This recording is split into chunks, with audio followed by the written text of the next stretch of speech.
जय हिंद। आप सभी का स्वागत है अपने यूट्यूब चैनल मैथ्स बर्नन में।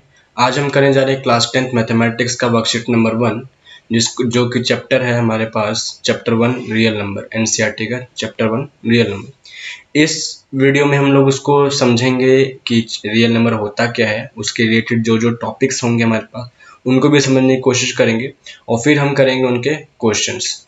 तो आइए स्टार्ट करते हैं।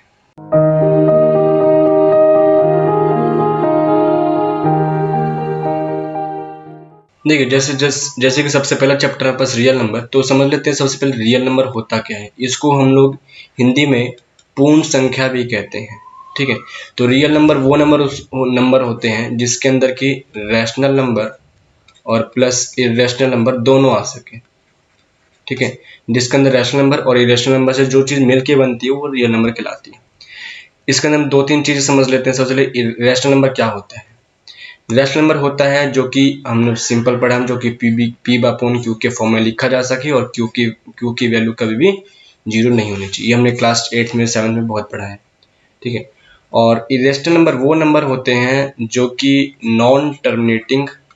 इस चीज़ों को हमने क्लास 9th में भी समझा होगा। अगर आपको नहीं पता होगा तो मेरी इसी चैनल पे सीरीज है क्लास 9th का, तो उसमें मैंने अच्छी तरह समझाने की कोशिश किया, आप उसको एक बार चेकआउट कर सकते हैं।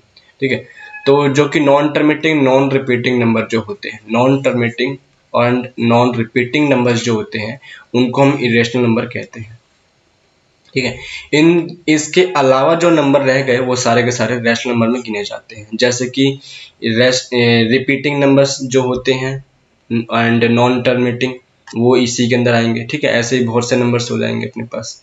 सेकंड चीज एक और है कि रैशनल नंबर वो नंबर्स भी होते हैं, वो भी ऐसे तो कह सकें इसी के अंदर ही आ जाएगा, लेकिन हम एग्जांपल के तौर पे समझे जो नंबर भी रूट के अंदर लिखा जाता है और वो किसी का भी स्क्वायर नहीं होता है। जैसे मैंने लिखा √23, ये एक्चुअली में रूट में है और किसी का स्क्वायर भी नहीं होता, तो ये भी इरेशनल नंबर कहलाएगा। ठीक है, तो अपना डेफिनेशन ये याद रखना है कि जो number non terminating non repeating numbers हो उनको हम लोग इरेशनल नंबर कहते हैं। और रैशनल नंबर वो नंबर होते हैं जो कि पी अपॉन क्यू के फॉर्म में लिख सकते हैं और उसकी क्यू की वैल्यू कभी भी जीरो नहीं होती है। ठीक है, तो देखिए इस चीज में हमको ये चीज समझाने की कोशिश की गई कि irrational number number that is not rational is irrational. जो नंबर रैशनल नहीं होते वो इरेशनल कहलाते हैं। इसके अंदर और क्या दे रखा है कि जैसा कि रैशनल नंबर डेफिनेशन जानते हैं, पी अपॉन क्यू के फॉर्म में लिख सकते हैं, तो वही इसमें कैन नॉट बी एक्सप्रेस्ड लिख सकते हैं। √2 √3 √5 आर इरेशनल नंबर है। ठीक है, ये सब चीजें हैं। उसके बाद देखिए को प्राइम नंबर दे रखा। को प्राइम नंबर से पहले समझ लेते हैं प्राइम नंबर क्या होता है। देखिए, प्राइम नंबर क्या होता है, अपने पास जो संख्या सिर्फ अपनी टेबल से जाए, 1 से तो वैसे सारे जाते हैं। ठीक है, जो नंबर सिर्फ अपनी ही टेबल से डिविजिबल हो, ठीक है, या फिर कह सकते उन्हीं का सिर्फ फैक्टर हो, फैक्टर ऑफ इटसेल्फ। ठीक है, वही नंबर प्राइम नंबर कहलाता है। जैसे कि 2 3 5 7 11, ये ऐसे नंबर्स हैं जो कि अपनी टेबल के अलावा किसी भी टेबल में नहीं जाते हैं। ठीक है, अब जैसे 4 है, ये प्राइम नंबर नहीं है क्योंकि ये अपनी टेबल के अलावा 2 में भी जाता है। ठीक है, इस तरीके से हम लोग समझ सकते हैं इसको। तो ये प्राइम नंबर नहीं कहलाएगा, बट ये सारे नंबर्स क्या हो जाएंगे हमारे पास प्राइम नंबर कहलाएगा। ठीक है, इतना। इसके बाद हाँ, इसके बाद आगे अपने पास को प्राइम नंबर क्या होता है। इसके बाद को प्राइम नंबर है, तो को प्राइम नंबर समझते हैं जरा क्या है। को प्राइम नंबर के बारे में अगर हम समझे तो देखिए, को प्राइम नंबर पहली बात ये हमेशा पेयर्स में चलते हैं। जैसे 2 और 3 लिख दिया, ये को प्राइम नंबर्स हैं। ठीक है, मतलब कि जिसका आपस में फैक्टर सिर्फ 1 ही हो, जिसका आपस में अगर फैक्टर करें तो इसका 1 ही। जैसे 2 को करना चाहते हैं हम तो 2 × 1 आएगा, 2 का करना चाहें तो 3 का करेंगे तो 3 × 1 आएगा। तो 1 ही कॉमन फैक्टर निकलेगा, इसके अलावा कुछ नहीं निकलेगा। तो जिस पेयर्स का फैक्टर्स कॉमन फैक्टर मतलब 1 हो उसको हम को प्राइम नंबर कह सकते हैं। इतना समझ में आ गया होगा आपको। इसके बाद एचसीएफ और एलसीएम है अपने पास, एचसीएफ एंड एलसीएम, इसको समझते हैं, थोड़ा इंपॉर्टेंट है। हमने बचपन में ऐसे बहुत निकाले हैं, एचसीएफ एंड एलसीएम निकालने हैं। ठीक है, देखिए एचसीएफ और एलसीएम क्या होता है। एचसीएफ जैसे कि मुझे नंबर दे दिया जाए कि 15 और 5, मुझे कोई नंबर दे दिया गया, तो अगर मैं 15 को फैक्टर कर दूं तो 3 × 5 आएगा, और 5 को अगर फैक्टर करूंगा तो 5 मल्टीप्लाई 1 आएगा। तो एक कॉमन फैक्टर कौन आ रहा है? 5 आ रहा है। मतलब कि ये इसमें समझ में आया, इसका मतलब HCF कितना हो जाएगा? पहली बात तो 5 हो जाएगा। तो अगर HCF का फुल फॉर्म हम देखें तो इसका फुल फॉर्म होता है highest common factor. Highest common factors का फुल फॉर्म हो जाता है। तो एक ऐसा नंबर जो कि सबसे बड़ा नंबर ऐसा नंबर जो कि दोनों की टेबल से डिविजिबल हो सके या दोनों का फैक्टर बना सके, ठीक है, वो होते हैं अपने पास HCF। और यही चीज अगर मैं LCM की बात करना चाहते हैं तो 15 का और 5 का अगर हम LCM करना चाहते हैं, अगर हम 15 का और 5 का अगर LCM करना चाहते हैं तो ये 3 पे जाएगा और ये 1 पे जाएगा, फिर 3 से करेंगे 1 आ जाएगा और ये भी 1। तो अपने पास LCM आ रहा है 5 मल्टीप्लाई 3, इसका आंसर आ गया 15 हमारा इसका LCM आ रहा। तो LCM का जो फुल फॉर्म होता है वो होता है लीस्ट कॉमन फैक्टर। तो सबसे छोटा ऐसा नंबर जो कि दोनों से डिविजिबल हो सके, ठीक है, या दोनों का फैक्टर बना सके। तो ये अपने पास LCM और LCM आ गया। हम लोग इसको समझते हैं कि हमें क्लास 10th के अंदर किस तरीके से करना है, ये हम समझेंगे अभी, ठीक है। ओके, कुछ एग्जांपल्स है जिसमें हम समझ सकते हैं कि रेशनल है, ठीक है। उसको देखते हैं। सबसे पहले जैसे कि 1/7 है। 1/7 का अगर हम ओपन करेंगे डिवाइड करके डेसिमल फॉर्म में लिखना चाहते हैं तो देखिए नंबर्स जो आ रहे हैं 0.142857 14287 है, ठीक है। तो 140 पॉइंट के बाद में 142857 ये वो नंबर है जो कि बार बार रिपीट हो रहा है, और आगे डॉट डॉट डॉट लिख रखा है। इसका मतलब 1/7 को हमने लिखा है 0.142857 और ये बार बार डॉट आ गया और रिपीट भी हो रहा है बार बार। देखिए नंबर क्या कहलाएगा? फिर पहली बात तो रिपीट हो रहा है इसलिए रिपीटिंग नंबर कहलाएगा। रिपीटिंग तो हो ही रहा है इसलिए रिपीटिंग।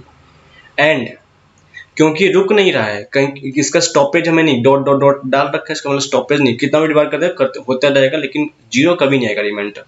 इस वजह से नॉन टर्मिनेटिंग नंबर भी कहलाएगा, ठीक है।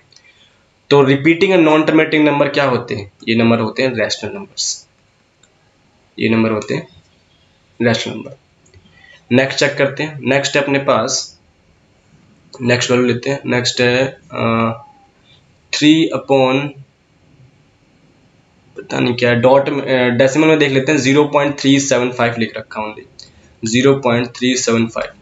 देखिए ये नंबर पहली बात तो रिपीट हो नहीं रहा है तो नॉन रिपीटिंग हो जाएगा, ऑब्वियस चीज है, नॉन रिपीटिंग हो जाएगा। लेकिन टर्मिनेट हो रहा है क्योंकि खत्म हो रहा है कहीं ना कहीं, तो टर्मिनेटिंग कहलाएगा। तो non repeating but terminating number है, ये भी नंबर रैशनल नंबर ही कहलाता है। ये भी नंबर क्या कहलाएगा? रैशनल नंबर कहलाएगा। और जो इसका नेक्स्ट जो डेसिमल है वो है 1.√2 की वैल्यू दे रखी है 1.414239 समथिंग, ठीक है। तो √2 की वैल्यू दी गई अपने को 1.414। ये देखिए कभी भी है ना खत्म नहीं होता, ये वैल्यू कभी भी खत्म नहीं होता है। मैंने पहले बता दिया था कि √2 है जो भी नंबर रूट में लिखा हो, स्क्वायर रूट हो और एक्चुअली में उसका कोई किसी का स्क्वायर ना हो तो पहले ही नंबर है। ये तो पहली बात तो नॉन रिपीटिंग भी है और नॉन टर्मिनेटिंग नंबर भी कहलाएगा। इसका मतलब ये क्या आएगा? इरेशनल नंबर आएगा। ये चीज इसका हमें समझ लेना था, ठीक है। उम्मीद करता हूँ आपको समझ में आया होगा चीज। आगे देखते हैं। अच्छा, डिवाइड का फॉर्म दिया गया हमें। इस डिवाइड को अगर मैं सॉल्व करें तो कौन सी चीज क्या चीज कहलाएगी वो हमें समझना है। देखिए जो ये 245 हमें जो दे रखा है 245, इसको हम डिविडेंड कहते हैं, ठीक है। और ये जो 3 है इसको हम डिवाइजर कहते हैं, डिवाइजर, ठीक है। 81 जो आया अपने पास इसको कोएफिशिएंट कहते हैं, जो अपने पास मतलब किसकी टेबल के आसपास जाएगा।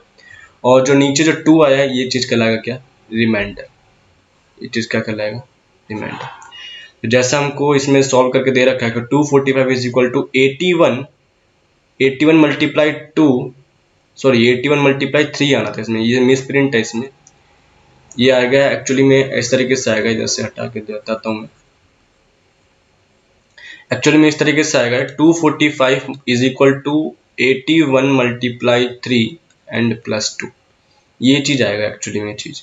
ठीक है, तो जो यहां से हम फॉर्मूला समझ सकते हैं कि कोश्चेंट डिविडेंड इज इक्वल टू कोश्चेंट, दूसरा पेन लेते हैं, यहाँ पे कौन सा लें, येलो लेते हैं। यहाँ पे आ जाएगा कोश्चेंट मल्टीप्लाई डिवाइजर और प्लस रिमाइंडर। ये फॉर्मूला हमें याद रखना है, बहुत इंपॉर्टेंट फॉर्मूला है, बहुत जगह काम आएगा कि dividend is equal to divisor into quotient plus remainder. ये फॉर्मूला हमें याद करना पड़ेगा।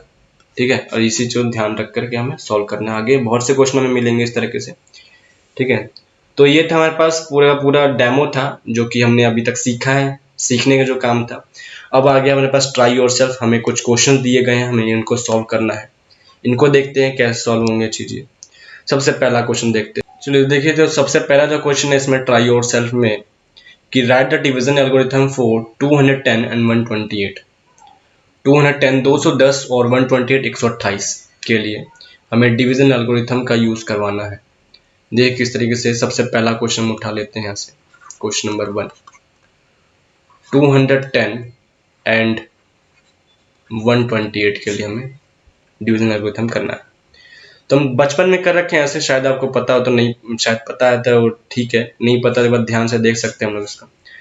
बड़े नंबर को हमेशा हमें अंदर लिखना और छोटे नंबर को हमेशा हम बाहर लिखना है। पहला स्टेप यही चीज है। सॉल्व कर लेते हैं। एक्चुअली नंबर किस पे जाएगा, लगभग 1 पे जा रहा है। ठीक है, तो 128 आ जाएगा चीजें। रिमाइंडर कितने में बन जाएगा अपने पास, 30 70 80 82 का रिमाइंडर अपने पास ये बच जाएगा। देखिए, क्योंकि रिमाइंडर हमें एक चीज जब तक करते रहना जब तक हमारे पास रिमाइंडर की वैल्यू 0 ना मिल जाए। ठीक है, हमें दोबारा काम करना पड़ेगा। तो अब क्या करना है, यहाँ से दोबारा से मैं डिवाइड कराऊंगा, लेकिन इस बार अंदर कौन सा नंबर आएगा, तो अंदर ये 128 जो है ना, वो इसके अंदर लिख देंगे हम लोग, ये 128। ठीक है, फैक्टर कर दीजिए, डिवाइड करा दीजिए, तो 1 पे जाएगा ये भी 82, ये माइनस हो जाएगा 6 और ये हो जाएगा 4। ठीक है, अब दोबारा रिमाइंडर 0 नहीं आया अभी भी, दोबारा हमें डिवाइड करना पड़ेगा, तो 82 से 82 इस बार अंदर आ जाएगा। 82 करेंगे तो इस बार भी वही 1 पर ही जाएगा, 46 रह जाएगा। 12 में से 6 गया तो 6 रह जाएगा, 7 में से ये 3 रह जाएगा। ठीक है, इस बार भी रिमाइंडर 0 नहीं है अपने पास, दोबारा डिवाइड कराना पड़ेगा हमें। इस बार 46 रह जाएगा, 1 पे जाएगा, 36 रह जाएगा, 10 रिमाइंडर बच जाएगा। रिमाइंडर अभी भी 0 नहीं आ रहा हमारे पास, दोबारा डिवाइड करा देंगे। जब तक हम ये काम करते रहें जब तक इसका रिमाइंडर अपने पास 0 नहीं आ जाए। ठीक है, ये 6 आ गया, दोबारा से कराएंगे 10 आ जाएगा, और ये जाएगा इस बार 6 पर, मतलब 1 पर, 6 पे गया 4 से, फिर गया 6 पर, 1 पे गया, 4 से गया और 2 बच गया, फिर 2 से गया 4 पर, 2 पे गया। इस बार अपने पास रिमाइंडर क्या आ जाएगा, इस बार यहाँ पर हमारा पास रिमाइंडर आ चुका है 0 कंप्लीट। यहाँ पर अपने पास रिमाइंडर आ गया 0। तो अगर हम लोग इसके HCF की बात करेंगे, HCF की, तो HCF इसका ये नंबर कहलाएगा जो कि लास्ट जो डिवाइड जिससे हुआ है अपने पास, लास्ट डिवाइड जिससे हुआ है वो कहलाएगा HCF। ठीक है, नेक्स्ट में अपने पास ऐसे एल्गोरिथम वो आ जाए यूक्लिड डिवीजन लेमा। तो इसको हम समझेंगे कि इस तरीके को 10th क्लास में कैसे सॉल्व करना है ताकि हमें मार्क्स मिल सके। ठीक है, उस चीज को अगले वर्कशीट में शायद मिलेगा हमको, उसमें देखेंगे। तो ये फर्स्ट क्वेश्चन अपने पास ये आ जाएगा, एल्गोरिथम ऐसे करना है।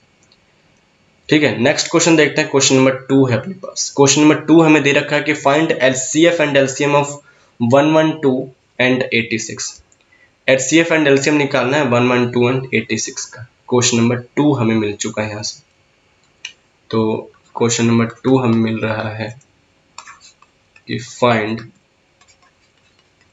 HCF and LCM of 112 and 86। ठीक है, ये अपने पास आ जाएगा नंबर। तो इन्हीं इसको सॉल्व करते हैं, देखते हैं कैसे होगा क्वेश्चन। ये फाइंड HCF एंड LCM करना है, इसके बाद एक स्टेप और करना है, हम देखेंगे इसके बाद। देखिए, सबसे सिंपल सा स्टेप है कि HCF अगर हमें निकालना हो किसी भी चीज का, तो हमें जैसे हमने अभी पीछे किया वैसे हम लोग इसको कर सकते हैं। ठीक है, तो क्या करना है, बड़े नंबर को अंदर लिखना है और छोटे नंबर को बाहर लिख देना, बस यही काम करना है। 1 से जाएगा 86 पे चला जाएगा, 12 के टेबल में 6 पे 6 बच जाएगा और ये बन जाएगा अपने पास 10 में से 26 रह जाएगा चीज़ें। इसके बाद में रिमाइंडर अपने पास 0 नहीं है तो हमें डिवाइड करना पड़ेगा 86 से। कितने में जाएगा, कम से कम ये 26 को अगर मैं 3 से मल्टीप्लाई करूँगा तो 26 को अगर 3 से करेंगे तो ये बन जाएगा 78 आ रहा है, ठीक है। और अगर मैं 4 से करूँ तो बड़ा नंबर आ जाएगा, ऑब्वियस चीज़ है। तो 3 से जाएगा 78 पे, 78 से करेंगे तो अपने पास आंसर आ जाएगा 8 आ जाएगा, ठीक है। रिमाइंडर अभी 0 नहीं है, दोबारा हमें डिवाइड करना पड़ेगा 26 पर। 3 से जाएगा दोबारा 24 पर, एग्जैक्ट नहीं बल्कि कट रहा है, ठीक है। अपने पास रिमाइंडर 2 आ जाएगा। अब अपने पास एग्जैक्ट कट जाएगा 4 से, ठीक है, और ये बच जाएगा 8 और रिमाइंडर अपने पास 0 आ चुका है। तो यहाँ से अगर हम एचसीएफ की बात करना चाहते हैं तो एचसीएफ अपने पास कितना आ रहा है, 2 आ रहा है, ठीक है। ऐसे हम एचसीएफ निकालेंगे। अब बात करते हैं एलसीएम की।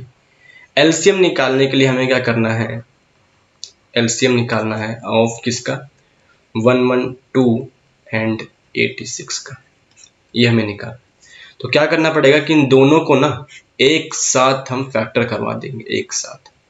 जब भी हमें एलसीएम निकालना होगा तो हम ऐसे ही कर सकते हैं इसको, और अगर एचसीएफ निकालना हो तो जैसे हमने ऊपर सीखा वैसे करना पड़ेगा। तो पहले 2 से कर दें, हमें हमेशा छोटे छोटे नंबर से करना है, ये नहीं कि अगर 4 से डिवाइड हो तो 4 से मैं कर दूंगा, नहीं, छोटे छोटे नंबर से यूज करना है हमेशा। तो ये जाएगा 2 से करेंगे तो ये बन जाएगा 5, 6 बन जाएगा और ये बन जाएगा 43, ठीक है। ओके 56 आ रहा है तो 7 पर जाएगा, 7 8 जा 56 होता है। 43 किसी के टेबल में जाता ही नहीं है तो ये ऐसे ही रह जाएगा, ठीक है। फिर अगर मैं 43 को ही पहले अगर सॉल्व कर देता हूँ तो 8 और ये 1 चला जाएगा। फिर 2 से जाएगा 4 और 1, फिर दोबारा हम 2 से करेंगे 2 और 1, फिर दोबारा हम 2 से करेंगे 1 और 1, ठीक है। तो अपने पास एलसीएम जो आ रहा है वो आ रहा है कितना, 2 × 7 × 43 मल्टीप्लाई 2 × 2 × 2, ये अपने पास एलसीएम आ रहा है। इसको सॉल्व करना पड़ेगा अपने को। तो देखिए कैसे सॉल्व कर सकते हैं हम लोग इसको। ये तो हो जाएगा 8 और 8 2 जा 16 और 16 × 7 कितना हो जाएगा अपने पास, ये बन जाएगा 112 × 43, ठीक है। और इसको अगर मैं सॉल्व कर दूं 112 × 43 से करेंगे तो लगभग ये आ रहा है 4816 आ रहा है इसका आंसर, ठीक है। ये अपने पास इसका एलसीएम आ गया। तो इस तरीके से हम पहली बात तो एचसीएफ और एलसीएम निकालेंगे, ठीक है। इतना जब निकल जाएगा तो आगे क्वेश्चन देखिए, क्वेश्चन वो आगे कह रखा है कि show that 112 × 86 is equal to HCF into LCM, ये हमें दिखाना पड़ेगा।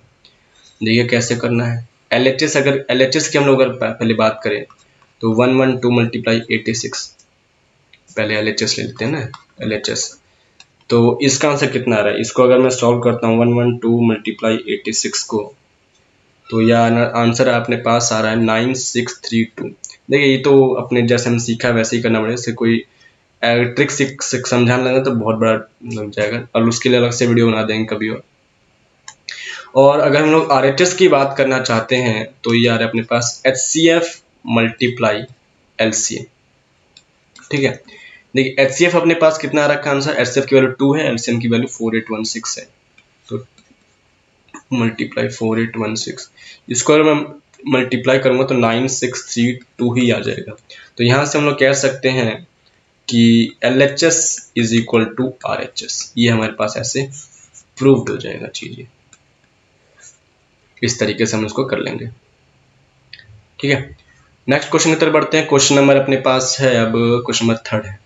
तो क्वेश्चन नंबर 3 हमें दे रखा है कि what is the type of decimal expansion of the following, और सबसे पहला जो नंबर है 164/112, ठीक है। तो हमें बताना है डेसिमल एक्सपेंशन कैसा है, बस यही बताना है, ठीक है। तो डेसिमल एक्सपेंशन हमें बताना है अगर, तो हमको ये बताना पड़ेगा कि नंबर टर्मिनेटिंग है या नॉन टर्मिनेटिंग है, ठीक है।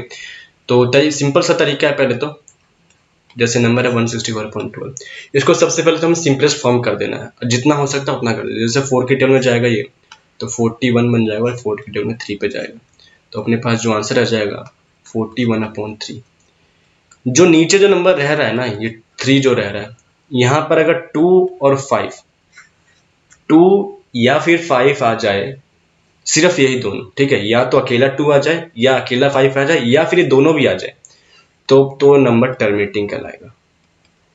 लेकिन इन दोनों के अलावा अगर कुछ भी नंबर आया, चाहे एक बार भी आए चाहे कितनी बार भी आए, इन दोनों के अलावा कुछ भी नंबर आया, तो ये नंबर नॉन टर्मिनेटिंग नंबर कहला देगा, नॉन टर्मिनेटिंग नंबर हो जाएगा। ठीक है, बस यही चीज था इसमें। तो क्योंकि ये नीचे इसके 3 आ रहा है, इस वजह से नॉन टर्मिनेटिंग नंबर कहलाएगा। नेक्स्ट जो नंबर है वो है 83/7। सेकंड नंबर है 83/7। इसके जो पहले से ही 7 आ रहा है, जो कि 2 और 5 नहीं है, इसका मतलब ये भी नंबर क्या कहलाएगा, नॉन टर्मिनेटिंग नंबर ही कहलाएगा। थर्ड नंबर की अगर बात करें तो थर्ड नंबर हमें दे रखा है 100/15।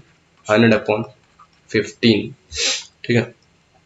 तो अगर इसको हम लोग सॉल्व करते हैं तो पहले 5 के टेबल से कर सकता है। 5 के टेबल में 20 पे जाएगा, 5 के टेबल में 3 पे जाएगा, तो 20/3 रह रहा है, यहाँ भी 3 ही आ रहा है, इसका मतलब ये भी नंबर क्या कहलाएगा, नॉन टर्मिनेटिंग नंबर भी कहलाएगा। और हाँ, अगर कहीं टीचर ने ये बोल दिया या क्वेश्चन में ऐसा आ जाए कि रिपीटिंग है या नॉन रिपीटिंग वही बताओ, उसके लिए हमें फिर डिवाइड करना पड़ेगा। जैसे कि अब 20/3 है, इसको मैं डिवाइड कर दूंगा 20 को, और मैं 3 को ऐसे डिवाइड कर दूंगा, 6 बच जाएगा 18, फिर 2 बच जाएगा, पॉइंट लगाऊंगा 0 बन जाएगा, फिर 3 पे जाएगा, सॉरी 6 बच जाएगा दोबारा से, फिर ये 18 आ जाएगा, फिर 2 रह जाएगा, फिर 0 लगेगा, फिर 6 पे जाएगा। देखिए बार बार अपने पास वही नंबर्स बार बार प्रेजेंट हो रहे हैं अपने हमारे सामने, 6 आते रहेगा। इसका मतलब ये क्या कहलाएगा कि रिपीटिंग नंबर भी कहला सकते हैं। तो अगर मैं इसको कहना चाहूँ तो non terminating and repeating number ये कहलाएगा। अगर हमें रिपीटिंग नॉन रिपीटिंग की बात करनी हो तो हमें डिवाइड करके बताना पड़ेगा, लेकिन हाँ टर्मिनेटिंग नॉन टर्मिनेटिंग बात करें तो हम फैक्टर्स को देखकर हम बता सकते हैं फाइनल। लेकिन हाँ ये चीज़ ध्यान रखिएगा, पहले हमें सिंपलेस्ट फॉर्म में इसको तोड़ना पड़ेगा, तभी हम इसको कर पाएंगे।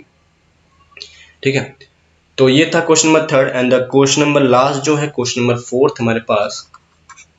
क्वेश्चन नंबर 4 है the decimal expansion of dash number is non terminating non recurring.